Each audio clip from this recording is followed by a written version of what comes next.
My mother played favourites to the absolute extreme, and now she's reaping the consequences. So I, 33, am the youngest of three. I have two older brothers who I'll call Alex, 39, and Lewis, 35. Our dad abandoned the family when I was still a toddler, and although she's had various relationships across the years, for the most part she's been a single mother my whole life. I've always gotten the sense that she likes both of my brothers more than me. She was kind of a #boy mom long before social media made it a thing. But specifically Alex has always been her favourite child, and she has never been particularly shy about hiding it. To be honest, I think when my dad walked out, she started relying on him to be her emotional provider, and things just snowballed from there. There's definitely a pretty high level of enmeshment, emotional incest there, and I'd be inclined to have a degree of sympathy for Alex about it, if it didn't also make him the worst fucking person that I know. Growing up, he was a bully, plain and simple. He terrorised other kids at school, and he terrorised Lewis and I at home. And I'm not just talking some light name-calling or pigtail pulling or standard big brotherly teasing. This kid was doing straight-up Machiavellian psychological warfare shit from the age of about 9. I won't bog this down with excessive details about any specific incidents, but just know that he got expelled from 2 separate schools by age 14 for how he treated other kids. That Lewis ran away from home multiple times as a teenager exclusively because of him, and that he locked me in the tiny cupboard under the stairs so frequently that I still struggle with intense claustrophobia even now. Our mother always defended and enabled this behaviour. Other kids were lying. It was just rough housing. The school was just pandering to soft-ass parents. Lewis and I were being dramatic. You get the picture. Any time anyone else tried to reprimand him for any misbehaving, our mum would counter that by buying him a treat of some sort to make him feel better that everyone was so mean to him. Obviously, that meant none of the reprimands ever stuck, and he was never inclined to change. As you might expect, this enabling caused him to grow from a shitty kid into a diabolical adult. Just genuinely unkind and unpleasant to be around for any extended period of time. He's still the violent, mean-spirited, entitled brat he's always been, but he's also, unfortunately, superficially charismatic and charming enough to be one of those people the shit never seemed to stick to. Until it did. We'll get to that. He also managed to get 2 women to marry him. The first realised what a shit stain he is and divorced him, though not before having a child with him. The second, who I'll call Amy, has stayed married to him and is just as shitty as he is. Amy also has a child from a previous relationship. I'll call him Jake, who was 12 when she and Alex met. I was as low contact with Alex as I could be without causing myself grief at that point, and I left for a job opportunity abroad shortly after, so I only met Jake a handful of times then. But to my perception, he was just a normal kid at that stage.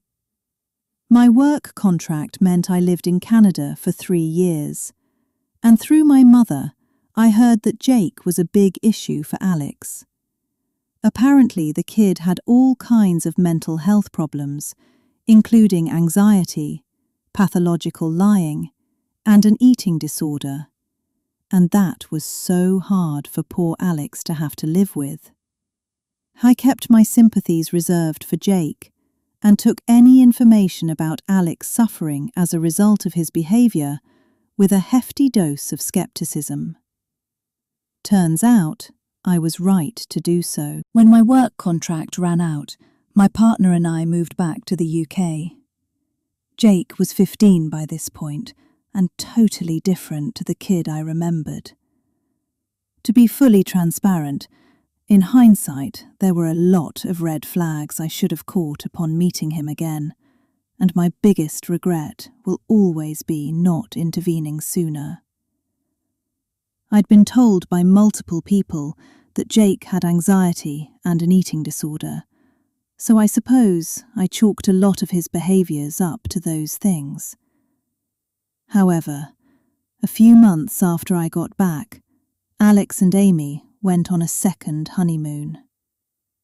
The plan had been for Alex's daughter and Jake to stay with my mum. However, she fell and broke her leg just before it and wasn't able to take care of the kids. My boyfriend and I offered to do so instead, and they came to stay with us for 2 weeks instead. It became apparent quite quickly that something deeper was going on. To begin with, it was immediately obvious Jake did not have a restrictive ED. Any time he was offered food, the kid ate like he didn't know when he'd get the chance to again. And listen, I struggled with EDs myself in my teens and 20s. I know all about binge, purge, and binge restrict cycles. This wasn't that. This was very clearly someone who was not used to having full access to food, reveling in finally getting it. He was also very much overly polite, like he was afraid he'd be punished for not saying please and thank you enough times. It was very obvious he was being mistreated at home, and I had plans to talk to him about it and escalate it to the authorities if necessary anyway. But it reached a head when I went to a friend's birthday dinner. I came home and found Jake hysterical and my boyfriend very stressed. Again, I won't go into the explicit details, but basically, my boyfriend had gotten the kids fast food for dinner, which Jake had seemed hesitant to accept. Later, after Alex's daughter had been put to bed and they were alone, Jake had offered to do something incredibly alarming and inappropriate for my boyfriend. Obviously, BF rejected him, and Jake had gotten upset and panicky and started begging BF to let Jake get it out of the way now, because he thought BF would be kinder about it than Alex is. Transpired that in order to earn certain privileges at home, Jake was expected to do certain acts with my worthless brother, and that treats like fast food typically meant something on the more extreme end. I'll assume you're all smart enough to fill in those blanks. Obviously, my boyfriend and I contacted the authorities over this once we'd gotten Jake settled and assured that he did the right thing by telling us and that nobody was mad at him. I also reached out to Lewis, who has very little to do with Alex, but I felt like if he'd noticed anything, he could be another person in Jake's support system. He said he hadn't. However, he confessed that there had been occasions when we were kids where Alex had made inappropriate comments to him, and although nothing physical ever happened, Lewis always felt like it could, based on Alex's other behaviours. He made it known that he was willing to be in Jake's corner on this. Obviously, our mother was a different story.